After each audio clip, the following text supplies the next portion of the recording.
Welcome to Davy's Take. Today we're talking about Nosferatu, the remake of the 1922 classic. So Nosferatu is the remake of the 1922 Nosferatu, and I'll admit I've never seen that movie. The only clip I've seen from that movie is from that SpongeBob episode where they have to stay at the Krusty Krab at night. You know the episode I'm talking about. But I was intrigued by this movie because Robert Eggers is one of the best directors working today.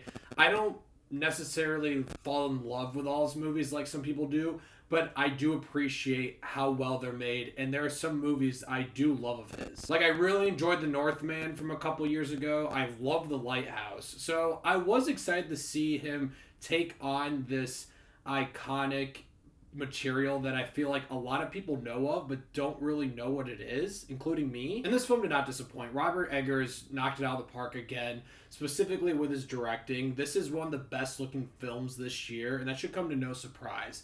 There are so many shots here that look like a painting. The colors he uses that are like dark and blue and just dour and sad really emphasize the tone of this movie. But there are so many incredible shots. It definitely seems like he knew exactly what he wanted to do with this film, and it definitely shows. And let's get back to the tone because it really sets the movie. The movie feels so depressing, like there's absolutely no hope. This movie is pretty frightening because of that tone. There's this sense of dread, like there's nothing you can do. Everything's just gonna be shit. And the way the film is shot and the way it looks, it absolutely captures that feeling. And I gotta say, the story here is fascinating. The lore of Nosferatu is something I really didn't know. Like I said, I only know him from SpongeBob. So the fucked up shit that we were seeing and hearing about the legend of Nosferatu, it was some interesting shit, but like I said, it's disturbing, it's dreadful, and it really drives this story. And I'm not gonna lie, I would say a lot of parts of Robert Eggers' movies, there are parts where, me personally, I don't fully understand what he's trying to say and what's going on. But I will say with this movie and The Northman, these are probably his most cinematic movies he's made. Meaning, like, it's very easy to follow what's going on. You're not going to get lost in the dialogue and that type of stuff. So I do appreciate that. Someone who loves film, but also, I can admit, like, I'm not the smartest person in the world. It was nice to see a story that I understood was going on, understood what characters were feeling and what the objective was, and this overall disturbing legend. And the performances here are amazing. Robert Eggers always finds great performances when he makes movies. That's the sign of a good director.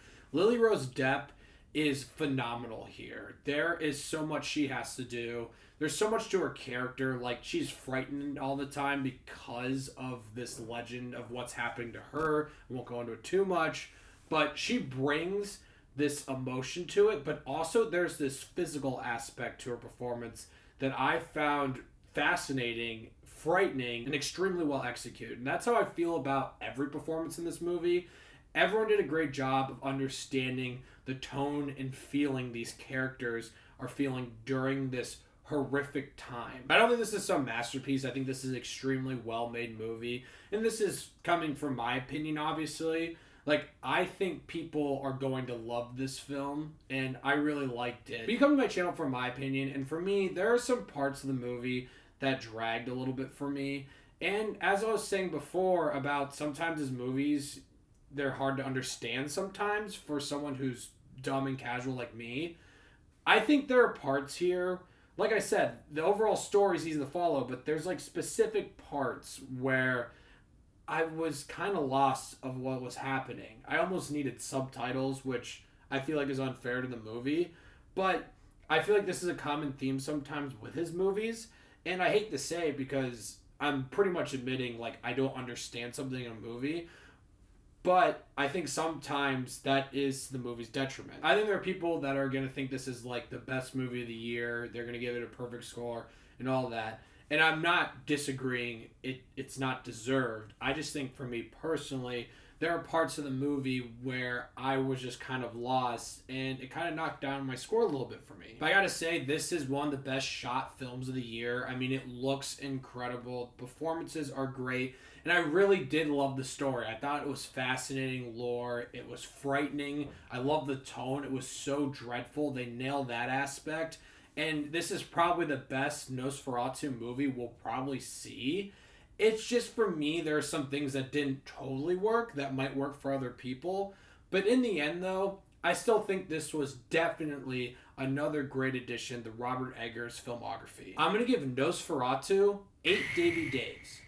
I will say, out of the big 4 films he's made, at the top of my head, The Witch, The Lighthouse, Northman, and this is probably my least favorite. And that is really saying something, because I really did like the movie a lot. It just shows how great of a director he is. So, Nosferatu. Let me know what you guys thought of it once you've seen it. I'm curious to hear. And thank you so much for watching. Click here to see more of Dave's Takes.